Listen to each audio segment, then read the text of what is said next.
Hi, folks. Welcome to another episode of Film Study. This is Ken McCusick, and we're back for part 2 of our running back draft countdown for the 2025 class. Joining me for that, again, is Gabe Ferguson. Gabe, how you doing? I'm good, Ken. Looking forward to going through these top five running backs. I think we are probably looking at some similar players here. We've narrowed it down, I think.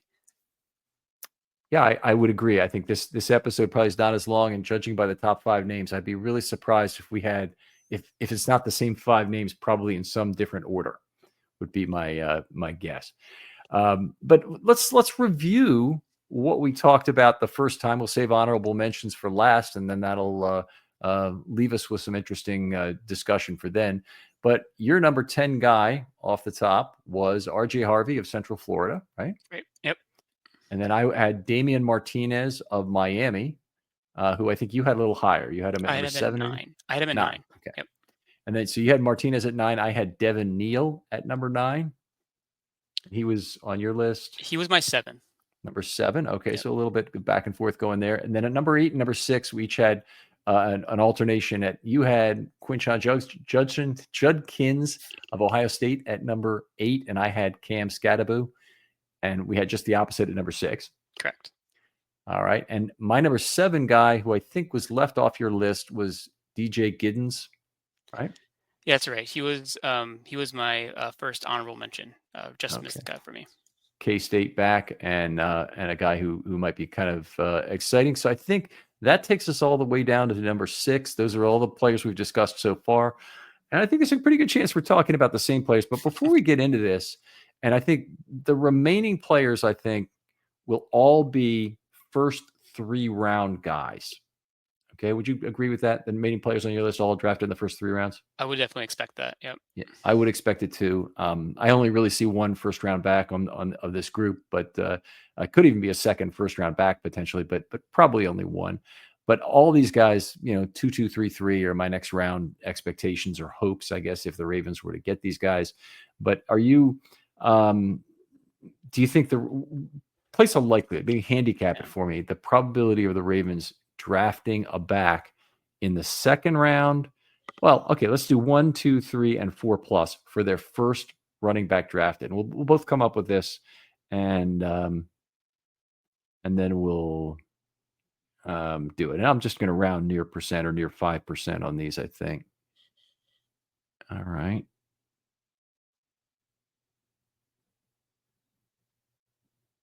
Okay, I've got mine.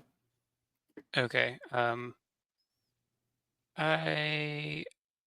got mine too. Okay, so first round, what's the probability the Ravens' first running back drafted is in the first round? I have 5%. Okay, I have 0. I don't think. Yeah. Okay. I think rounded near 5%. I probably got to put it at 0. Second round, I have 10%. 10% also. So we're in agreement there. The third round, I'm going to go with a little bit higher. I'm at 25% in the third round. okay, I'm at 20. So my total is 30% for a draft pick in the first 3 rounds, and you're at 40%. Then is that right? 25 plus 10 plus 5. Yeah, I guess if you're doing it additively, yeah. Okay, and then the fourth round or higher for their first running back, then you would have 60%, and I have 70%. Right? Yeah. Okay. I mean, that's assuming a running back is taken at all, right? Yeah, you're right. Fourth round or later could mean undrafted, I suppose. No running back at all has got to be considered there. It's a possibility. So okay, well, some interesting players. There's probably a pretty long list of honorable mention players we'll talk about at the end of the show, but we don't want to spoil who the honorable mentions are. We'd rather just go into the top 5 directly. Who is your number 5 guy? My number 5 is Dylan Sampson. I think a really interesting back.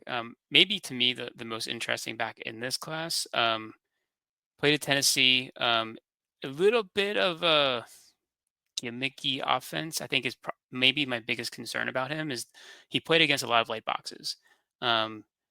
But I think he showed some of the most impressive pure running back traits of anybody in his class.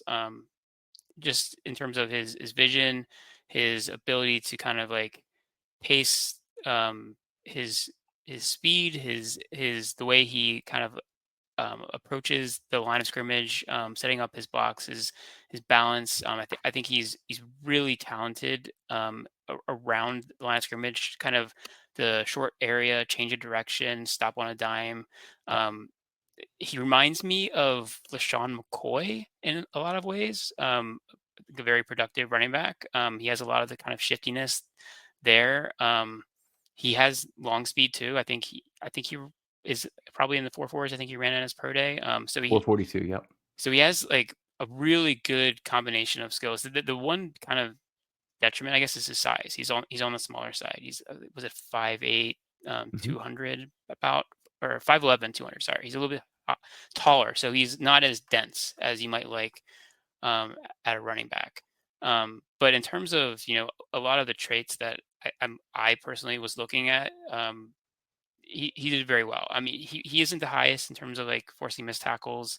The yards after contact is kind of mid pack, not the best. But he is able to kind of like hit those long runs, which is nice to see. And then I think he does really well in condensed spaces, which is not something that can be said for all the running backs in this class. All right. Oh, very good comments. And I actually I could see where I got the note right. I tried to get all my measurements down from NFL Draft Buzz because they're generally very accurate and they tell you the source of Hmm. various things, which is good. You really need to know if he ran a 442 at his pro day or at the combine where you can really trust the measurement. He's a 442 at his pro day, which is a little bit more suspicious. But they also had him as 5'8" on his main profile and 5'11" on one of the other pages. So 5'11" appears to be correct. One of the problems with Dylan Sampson, he's got very small hands. Big plus that he won't be 21 until September 14th. So he's one of the younger backs in the entire class, or is maybe one or two younger among the draftable guys. Only 462 college touches. That's fairly light, but 278 of that came in 2024, which speaks to an ability to be a one contract workhorse back at a minimum. And I think you made some very good comments in that first show about running backs. Um, you don't really worry too much about the second contract. You worry about how much can they give you on the first contract. And a guy who has a fair amount of tread wear in college might still be an indication that he can be a workhorse for you. And so I think that's Sampson. I think that's a good, would be a good bet. I think he'll get you through to the end of the first contract with some very solid play. And I think he'll be a contributor right away. He's actually my number 2 back on my list. So I liked him more. He had 5.9 yards per carry and 22 touchdowns this last year, 1,491 rushing yards. That all led the SEC. That is, big time turf, of course. And he had 5 games of 25 plus carries. So right there, that's kind of the definition of a workhorse. He was the SEC Offensive Player of the Year. He was not, however, the consensus All-American, which is a little surprising, but it is what it is. Excuse me. His after contact numbers were pretty mediocre. 0.27 MTF and 3.60 YACO, so yards after contact per attempt. Not outstanding. It's not what you would expect out of a powerful and shifty back like he is. His fumbles are a concern. He had 4 of those in 2024. And I'd say it's more of a concern given that hand size I mentioned. And if we think back to some other players who've had hand size issues, Alex Smith and Tony Banks at quarterback, for example, are guys who had issues with fumbling and hand size, contributed to it. It's not something you want in a running back. It's you don't want him carrying the football with chopsticks, as I say. He has a unimpressive career as a receiver with 5.7 yards per target on negative 0.4 ADOT. He has relatively few total catches that are not behind the line of scrimmage. So sometimes you get, at least you get a mix of the two, but you get an ADOT that's very close to 0 overall.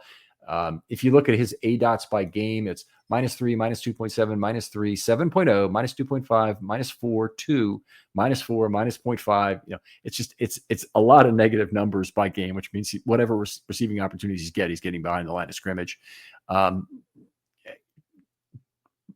I could find reasons for that.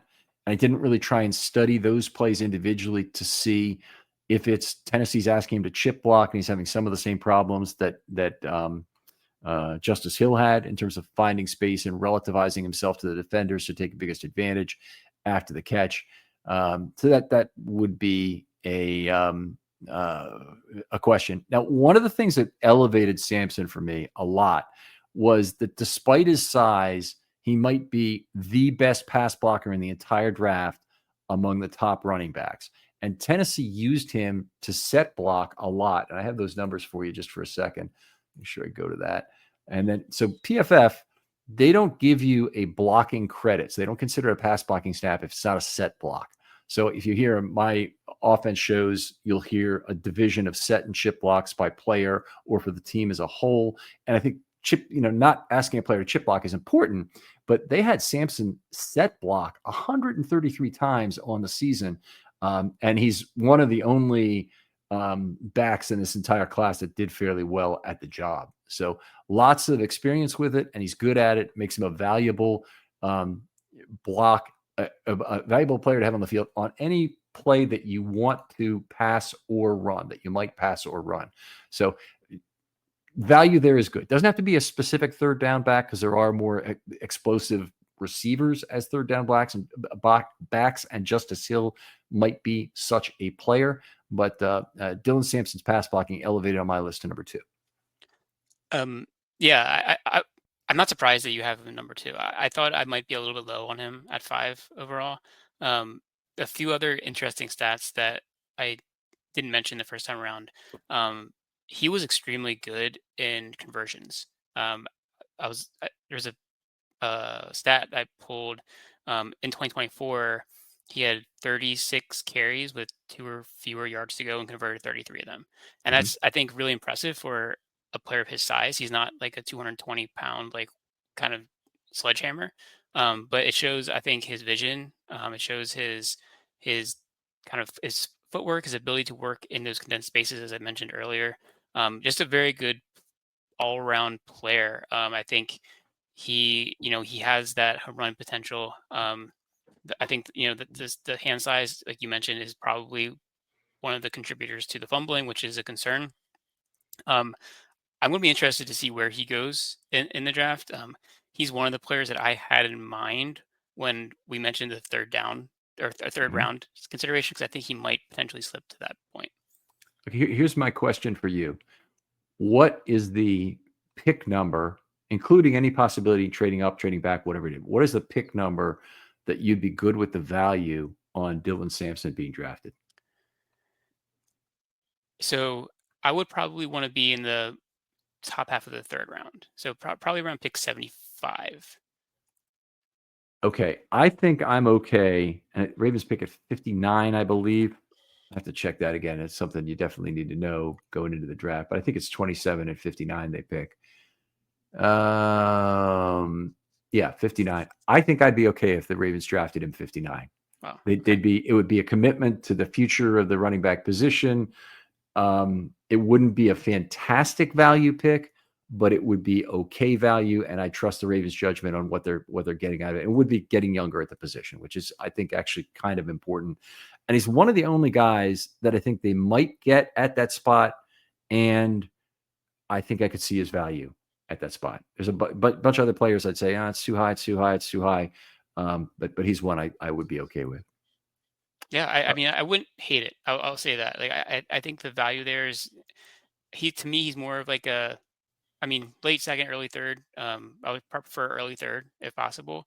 But if there's a kind of a trade back consideration there, it definitely would be something I'd be interested in. If you have a couple running backs you like, or a couple players you like, it doesn't have to be running back. But if he's one of the people or players that could be drafted in that range, I would love that. Okay. All right. I guess it's my turn to go to my number 5 guy, right? So let's get to him. That's Caleb Johnson of Iowa. I know a lot of people love him even more than I do. I mean, I like him, obviously. 6'1", 224, 33-inch arms, 457. Definitely a prototypical power back. Has 537 college touches, average career workload for a draftable back, but he does have a 240 carry season he's coming off of in 24. Just the same kind of things we talked about with Sampson in terms of a guy who could carry the rock for you quite a bit. 6.4 yards per carry, 23 touchdowns. That's 2 receiving, 21 rushing, were big jumps in his career high, and it led to a consensus All-American designation. Played in an absolutely terrible Iowa offense. I mean, Iowa's just they couldn't move the football a whole bunch of times. He had a big run in one game, the 72-yard screen catch against Nebraska. He had 5 missed tackles forced, and that game, Iowa, I believe, only got 5 first downs the whole game. Might have been 6, but it was a really low total. And it's like, how do you manage to only get 5 or 6 first downs when you have Caleb Johnson in your backfield, running the football? Good combination of patience and burst in his game that really makes up for that lack of elite speed. But whenever he goes down the field, he doesn't really run away from defenders. Oftentimes, particularly the 72-yard screen catch was extraordinarily well blocked. It was kind of play that, even though he had some missed tackles forced on that play. I'm actually confusing that with a run of Damian Martinez. So I'm talking out of the wrong end with that one. But good player in terms of creating value for you in level 2 with missed tackles. 6.9 yards per target as a receiver, 7.60 in his final season in Iowa. Nothing to write home about in either way.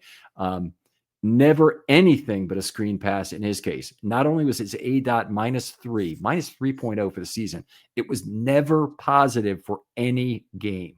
So he's kind of a one-trick pony in terms of what you do. It's going to be fun to see the first time he runs a wheel route and tries to get behind a linebacker in the NFL. And then, wait a minute, you're not allowed to do that.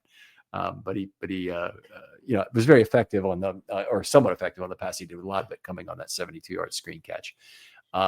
His pass blocking is somewhat of a disappointment for his size. Hope that can be improved in the NFL, but at 6'1", 224, he better be one of the better pass blockers in the league if he's going to be on the field. And like you're going to hear this with many of the backs in this class, is just that they're really big disappointment for their size. And I think it's a general malaise of college football running backs that's going across.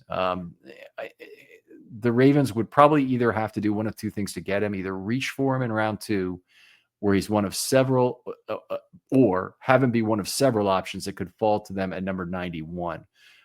So we can discuss that, but I want to hear your thoughts on him first. I'm guessing you probably had him higher. I did. I had him a little higher. He was my number 3 running back. I mean, I think you covered pretty much all of the metrics really well. There isn't too much more to add. He was predominantly used in zone schemes in college in the Iowa offense. So that's an interesting thing to see, how he would translate. He's, like you mentioned, kind of like the one cut type player. And I think, it doesn't necessarily mean he wouldn't be able to contribute to the Ravens, who use a much more varied approach. I mean, they do some, zone running, and I think he would probably be very successful in that. I think he is extremely good in the sense of being able to, make a man miss. That's one of his best kind of features, I think, as a runner. Make and then he has that home run potential too. Even though he didn't test, like he has a high top end speed. I think he was in the 4.55 range or 4.57. I think. I think when you watch him play, he is at least level or running away from defensive backs fairly regularly. I think he has better game speed than when he tested that. So I think he would be, a very good piece to pretty much any NFL offense, assuming he has the ability to kind of pick up in like a more gap oriented scheme. That's something that we have to look into. But the ability to kind of like convert or turn out longer runs especially after making a man or 2 miss, I think could be really dynamic in a backfield with Lamar Jackson. So a lot of potential there. Definitely some concerns on 3rd down. I think that's where he really kind of like diminishes as a prospect a little bit. But in terms of pure running ability, he's, to me, like that, and that's why I have him as a top 3. I think he just showcases there.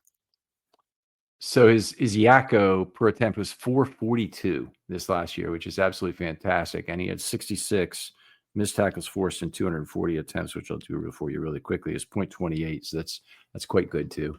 Sorry, it's above average. Also, we'll say, but very very solid player.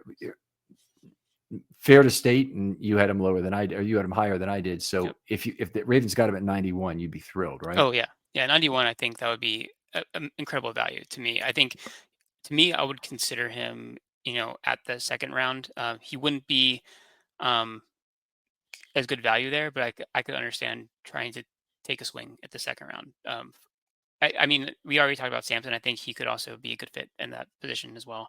I'm a little bit higher on, on Johnson, but um, I think that's definitely a play for the future for each Definitely of the kind of teams. a not particularly steep grade off in quality of running backs this year, such that the Ravens could chase the running back by trying to chase value because there are so many of them, and being beat by 5 or 6 picks each time, and not really finding themselves concerned about that, and ending up with a guy in round 5 or 6. I could see that end up happening to the Ravens this year as well. But it's not.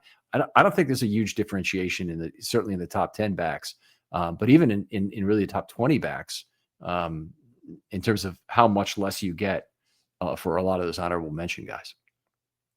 Yeah, I think I mean, it's just a very strong class. I think, and that's why I could see the Ravens not taking a back early, even though I think there is potential value and talent to be had, because you can get someone who can be a good back in the fourth, fifth, probably even sixth round, much better than what we could get last year, for instance. All right. So Johnson, my number 5 guy, your number 3 guy. Who's your number 4 guy? My 4 is Travion Henderson of Ohio State. These two, Johnson, or I should say three, Johnson, Sampson, um, Henderson. To me, we're all very similar in range. I had a slight preference to Johnson over them because I feel like he's probably a little bit more, um, a little bit more brought to the table in terms of the size speed combination. Henderson has the speed for sure. I mean, he's an explosive player. I think 4.42, I think was his time stat, or 4.43. Very fast, good size. 5'10", 208. One of the things that you love about him is his ability on third down. I think of all the players in this class, probably the best pass protector. Really, really sound, fundamentally sound, physical in his ability to look for and block well as a running back. I think that will translate immediately to the NFL. Also, a very, very good pass catcher. E- Even though he may not have like numbers, he has the ability, I think, to run downfield routes more so than a lot of the running backs in this class. I mean, we've talked a lot about ADOTs. I don't know specifically what his ADOT was, but I feel like I saw him running actual routes more than a lot of these running backs. Um, I think he has home run ability. We saw that, I think, clearly if you watch any Ohio State football. He was someone who was a big play threat for them. The speed was evident.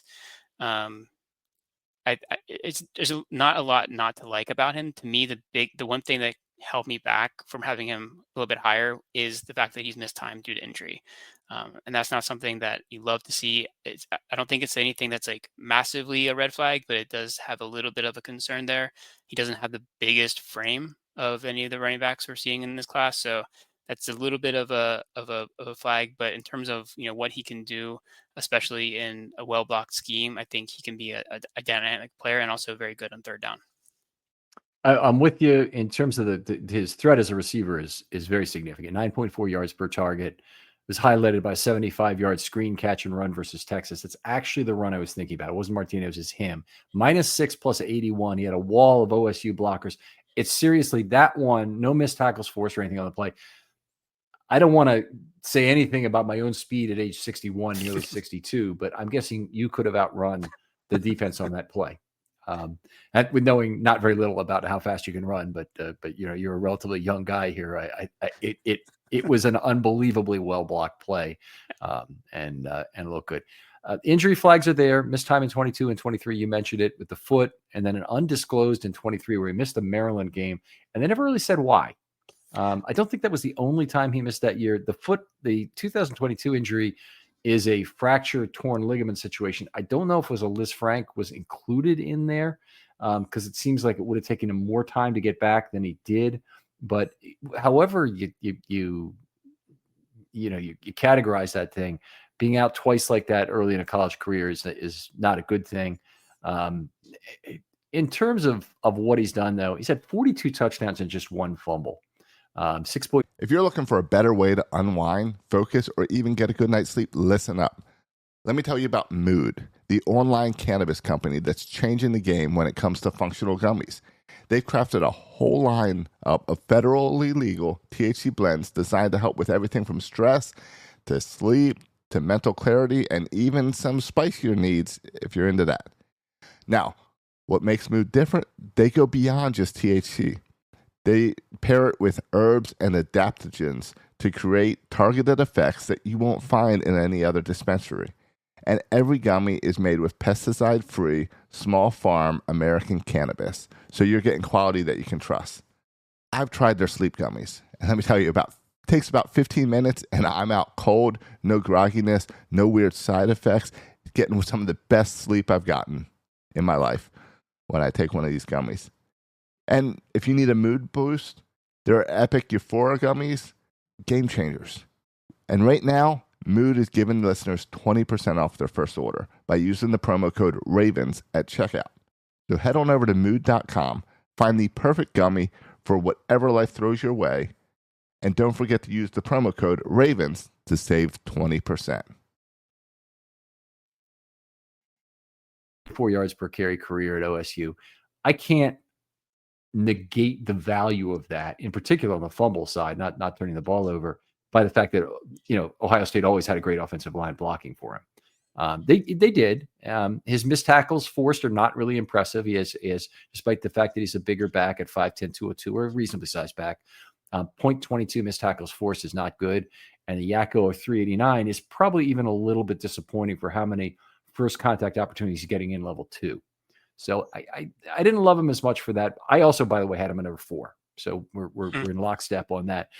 I think one of the things I didn't like about him was kind of an indecisive running style. I think you see on a fair number of the plays that they're running some sort of zone play. He'll, or it really doesn't matter, zone or gap. He'll bounce and then he'll bounce again to try and get to the outside rather than cut the ball up. And that's particularly bad on zone plays, though, where he's got the opportunity to cut back someplace. And, you just end up running out of real estate at some point. A cutback is going to be the more appropriate thing. So I think he was sometimes good at making quick cutbacks on zone plays and had some good vision on that. But then there was also addicted to this outside bounce. The guy I tied that to as a Ravens back in the past is Willis McGahee. And it worked extremely well when he was down by the goal line. And he actually had to make cutbacks then. He had to find a hole and had to have his good vision to get that high touchdown total. But especially in his first year when he's the primary back for the Ravens in 2007, it's bounce, go all the time in terms of him. And he had the speed to do it. He could get away with it. And sometimes it looks not as bad because of that, but the result is probably not optimal when you have a running back who lacks that willingness to stick his foot in the ground and take another cutback lane. So you have him 4th overall. We talked a little bit about draft position. He's someone you would be 3rd round. Yes. Kind of happy with. Okay. Yeah, he's not a guy I see as a value in round 2 at number 59. I'd love him at 91, and he'll be gone by then. So he might be gone by 59, and if so, I'd say that's probably good for whoever the Ravens end up getting at 59. If Travion Henderson isn't it's probably a good thing. If he goes, at number 80, then I'm going to be pissed that the Ravens have lost out on a potential, or particularly at number 89 or 90. Yeah. I'm going to be pissed that the Ravens lost out on a potential value selection.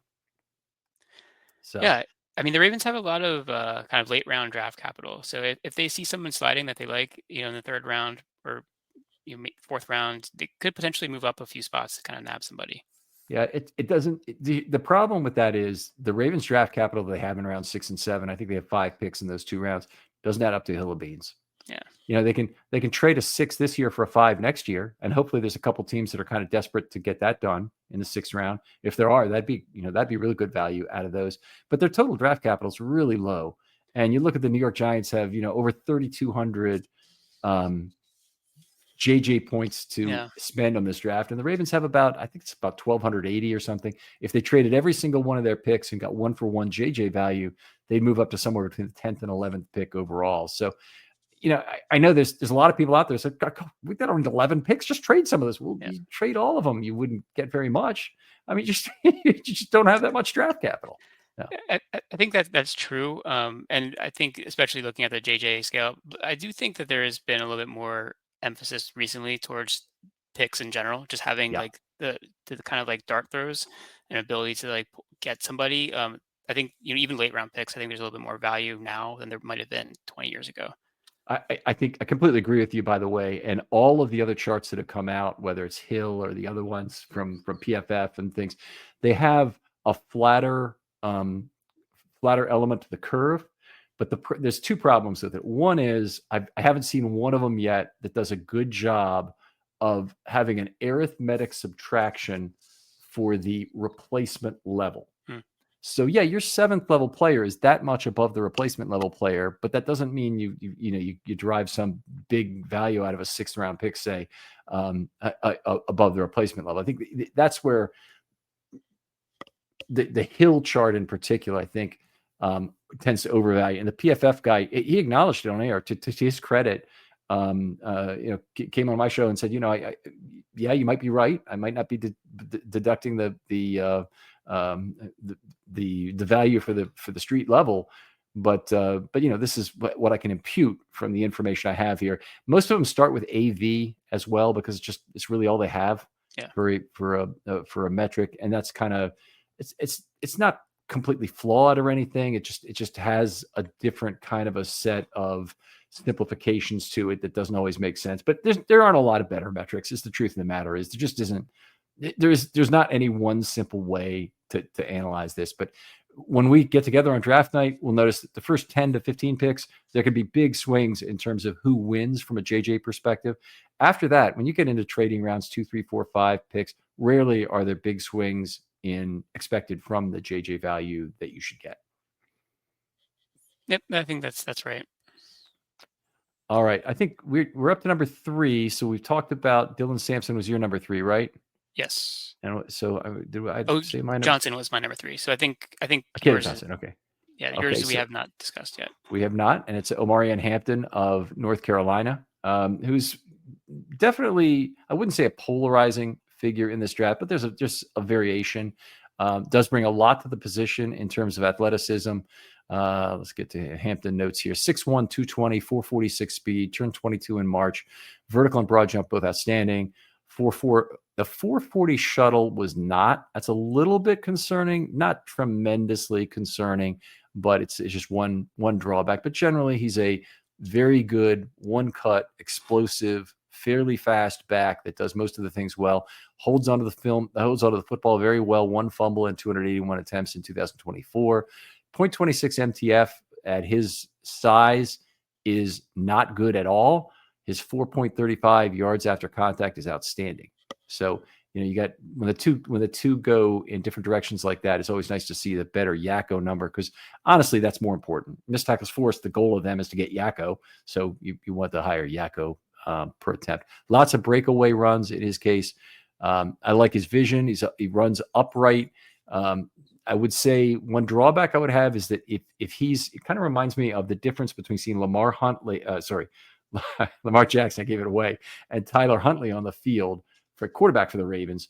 Tyler Huntley's not that much slower than Lamar, but Tyler Huntley runs in a linear style, and he's not trying to use the opponent's leverage against him. And I think that's a weakness of Hampton relative to other backs in this class, that he really does not read leverage particularly well.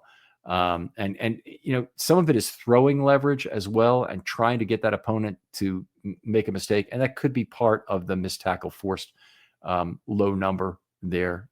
One cut and go runner. Otherwise, got a pretty heavy tread wear on him at 716 total touches in college. It's certainly one of the higher in this class. What else do I have to say? Caught 38 balls for 8.7 yards per target on 72 career receptions. Just had 3 TDs on those, but I'm not going to get too excited about that. He's one of the best running backs in this class. I don't like him any earlier than round 3 for the Ravens. And we'll see. The mesh point will add another dimension for him. He could certainly be more effective in the Ravens scheme because of leveraging who Lamar Jackson is. I would think a better runner for vision and juking is going to be the better runner for pairing with Lamar Jackson. But Hampton brings too much physically to the position for me not to have him as high, any higher than, or any lower than 3 on my list. Yeah, I agree with pretty much everything there. My only quibble would be, so for me, he's my number 2. Mhm. I think if the Ravens had him on the board in the second round, I think they would probably take him, based off of kind of just the overall draft profile that he presents. Um, I I don't think he'll be there. I think he's someone who could actually sneak into the first round, the back end of the Mhm. first round. That wouldn't be too surprising, just because players of his stature just don't come along that often, and he's not even the best running back in this class. Mhm. But he has a lot of, we mentioned a little bit of that with Judkins earlier. I think there's a kind of similar player in a lot of ways, but I think a more rounded player, um, better and on passing downs for sure. Um, the size and speed is pretty similar. Maybe he's probably a little bit more explosive, I think, than Judkins is. A little bit more long speed, just a little bit more ability to kind of break a tackle and take it to the house. Um, he's to me like I so I agree with what you just said at the end in terms of like the profile of a running back that would fit well into the Ravens scheme, and that's why I was very um, attracted to players like Dylan Sampson, Devin Neal, because I feel like they have a little bit more of that type of like short area elusiveness and vision, and balance through contact and ability to read their blocks. I think they can be really successful in the Ravens backfield, and I think Hampton would kind of brute force his effectiveness to a similar to how Derrick Henry Yeah. has in a lot of ways. It's not really a finesse thing. It's more just physical ability, um, speed, power. That combination, I think, can have a lot of impact. So I don't think the Ravens really have an opportunity to draft him unless they potentially trade back out of the first round and get him in the second. He might fall into that range. That's really the only scenario I could possibly envision. I don't think they'll take running back with their first pick in the draft, though. Yeah. I'm with you there too. I think there's too much in terms of a shallow, not steep grade off to the running back talent pool that I just wouldn't I wouldn't draft him. And I do think with your first round pick, part of the value of that is the 5th-year option and the second contract value you get out of the guy, the leveraging into that second contract that you get from drafting a guy in the first round, having the tag and the 5th-year option available to you. If you use it on a running back, it's too high a probability the guy's a one contract player, and you're going to be happy for that guy to leave at the end of one instead of wanting a second. So there are a lot of good reasons not to draft a running back in the first round, and the Ravens generally have not done it. Yeah, I mean, you mentioned Jamal Lewis as the only time, and I think he had pretty good impact when he was taken. Yeah. So can't complain too much about that one. Yeah, he also had a 5-year runway for sure in that era. So he didn't have all the build up in salary and everything. So he signed his first contract. Of course, in that era also they didn't have the slotted system. So it might have cost. I actually don't know if it cost in terms of percentage of cap. Say whether Jamal Lewis was more or less expensive on his first contract. It'd be worth going back and looking at. Okay, so you had him at number 2, Omarion Hampton, so we'd be next to him, and I had Dylan Sampson at number 2. So I guess we're all the way to number 1 at this point. Yeah, and I think that leaves us with Ashton Gentil, who is probably one of the better running back prospects we've seen in recent memory. I think, he's really the full package when it comes to the running back position. Um, I don't know if you want to spend too much time on him because he's probably going to be a top 10 pick, but just a really, truly exceptional producer on the field, incredibly consistent. He does everything you want for him. His ability to break tackles is just an insane thing and part of that is probably due to the competition, Yep. but his metrics in that area are just kind of like otherworldly. The missed tackle rate, the yards after contact, the the long runs, the whole combination of it. It's just really just a truly like it's an impressive story that he has, and I think that he is going to be drafted very highly, and I think for good cause. The Ravens won't have a chance to look at him, but I think some team is probably going to get a very good back when they do draft him, and it's just a matter of where he goes and the impact he might have. But um, it'll be interesting to see how early he does go in this kind of era of running back value. Yeah, so we may be, with the big years that Saquon and Derrick Henry had this last year, we may be entering a new era where you got a higher valuation on running backs. You might draft them in the first round again. The other guy who had a big year and like nobody's talking about is Bijan Robinson. He had the highest success rate ever, the first 60% success rate ever for a guy with 270 plus carries, and he cleared the hurdle by a good amount. He's up like 304, 310 carries or something like that. And he's right up there with Henry and Saquon. And his season went unnoticed to a sense with the incredible yardage seasons that both the other two were having. As much as he is the clear number one back in this draft, I have some serious concerns about him. So I'll go through this quick. I mean, first of all, he's 5'8.5", 211, not a terrible size for a running back. He's small, but at 211, he's very thickly built. And in fact, when I look at him, I know he draws all kinds of comparisons to Barry Sanders and Saquon Barkley as being this shifty, you can't even get to him kind of back. To me, he looks more like Derrick Henry, just a smaller version of Derrick Henry. He's extraordinarily thickly built guns, thickly built in the hips. And you have to be to carry that much weight on a 5'8.5" frame. Ran 442 at his pro day. I'm a little bit concerned about that we didn't get a combine measurement on him. Turned 21 in December, so he's young. His physical development relative to that youth is a very big plus for him. In missed tackles force, you mentioned it, 0.41 per play. The Yakko per attempt, 5.25, by far the best in the class. Pops off the page. I will just say he's got a whole bag of tricks to make people miss tackles. He's got a spin, a stiff arm. He's got good contact balance. All of that is there. Outstanding one-cut ability, speed to get to the edge. He's the complete package with regard to that. I will just say context is a major issue playing at Boise State. So you really have to look at that and say, but yeah, what happened? He's a rare back who I think is plus in the three most important running back categories for me, which are power, elusiveness, and speed. He's a plus in all three categories. And a lot of players are a plus in two categories. Jamal Lewis was a plus speed back who also was a plus power back, but he wasn't a plus of elusiveness back. If you look at Derrick Henry, he's certainly got plus power. Probably still even has plus speed, but he's not a plus elusiveness back anymore. It's just there are very few running backs in the entire game or who've really even played the game in recent years that you can say are truly plus in all three categories. There's plenty of tape on him for both gap and zone runs among 375 carries. Anybody concerned about that? Because you should be. It's a lot of tread wear. Lots of good L2 opportunities from the Boise State offensive line. First contact with inside linebackers, safeties, and corners is obviously going to be more valuable, and he got some of that.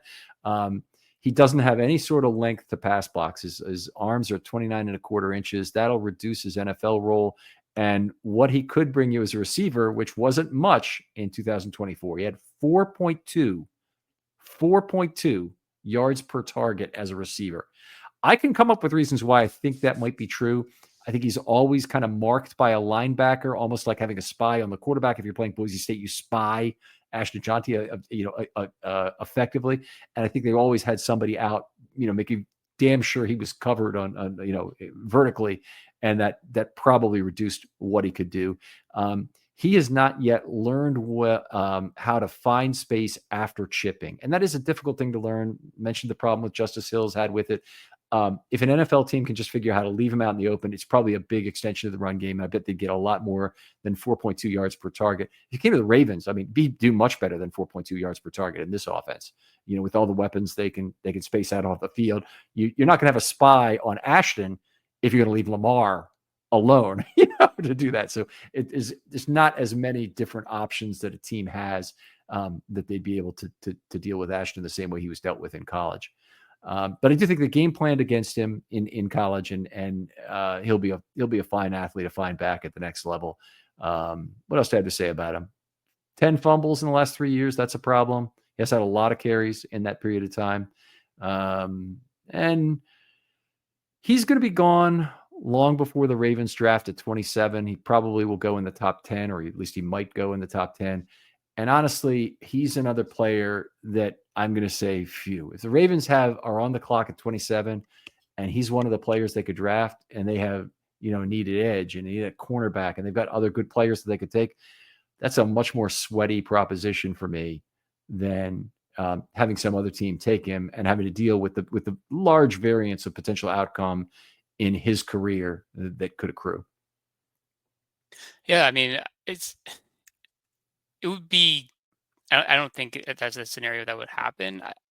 I don't think I would hate the idea of drafting Jonty at 27. Like, I know it's hard to swallow not taking the high value position, but I do feel like he's a unique prospect in terms of what he brings to the table. I think like he would really inject similar kind of ability as what Derrick Henry brought, I think.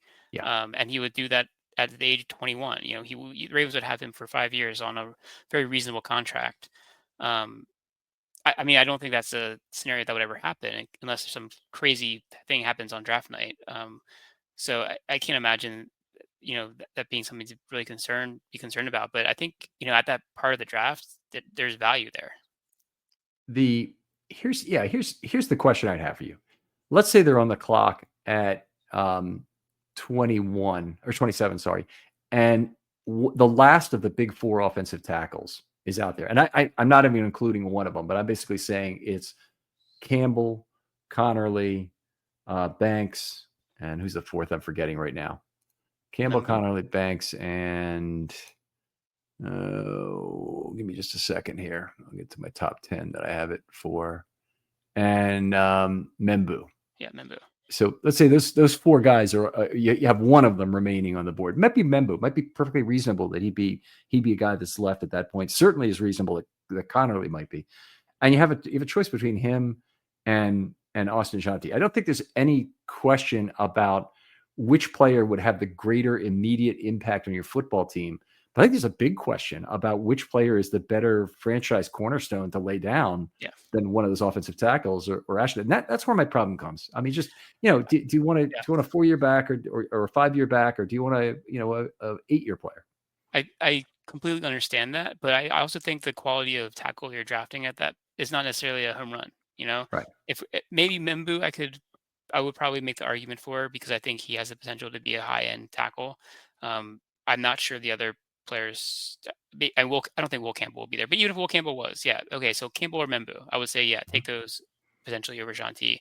But for the other guys, in my opinion, they're less of a definitive, like, you're going to get like a full-time starter at left tackle from them. And I think you have more of a quantifiable value with Jonty. I think what you're getting there.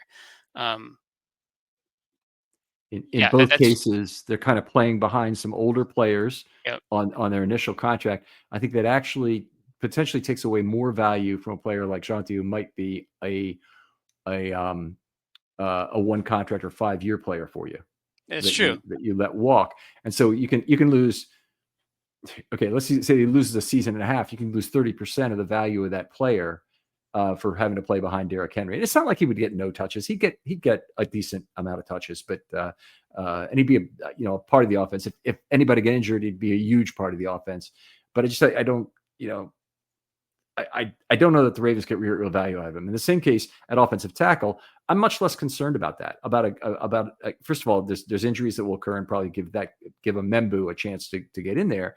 But if he doesn't, and it's a developmental year, I still say, okay, no problem. Got him for 4 years. They're going to be 4 higher quality years. And you avoid some of the problems that first year offensive linemen have of not being good, other than the very top players. Running backs, very, very frequently, their rookie season is going to be one of their highest rate productivity years. That's reasonable. And I also think if you draft a tackle, you can potentially plug them in a guard and fix that. Yeah, good point. Yeah. So, Good point. yeah, it's an interesting question. Most likely just a hypothetical, but interesting to think about. Yeah. Gabe, I love talking football with you. This has been so fun to spend a couple hours here talking about the running back group. Tell folks where they can talk football with you online. Yeah. You can find me on Twitter at Gabe Fergie, on Blue Sky, also the same handle. And it's probably the best place to get in touch if you want to chat about football, baseball. Orioles fan here, so would love to talk about the upcoming season as we get going. So yeah, I'm love to talk to people online. All right. I appreciate you folks for listening. Gabe, appreciate you coming on. Other folks out there. A couple of things. First of all, we're getting excited about the Orioles season. I will say this. If anybody needs Orioles tickets for individual games, hit me up. I've got some beautiful season tickets I'll sell you at cost in terms of where they're going. I'm not going to go to all the games personally, but they're in section 43 and they're really, really wonderful seats. And if you need tickets for a different game, I'll be happy to get those for you. I can get them for you at a cheaper price via my season ticket thing. So please hit me up. Just DM me if you're interested in that. I'm not interested in opening this to the whole world. And I do have a few opening day tickets too, if you're interested in those that I bought in the pre-sale for players. So if you're still listening at this point, you're probably a big fan of the show and might want to take some of those off my hands. Gabe, appreciate you coming on. Ken, it's always a pleasure. Thanks for having me. And we'll talk to you next time on Film Study.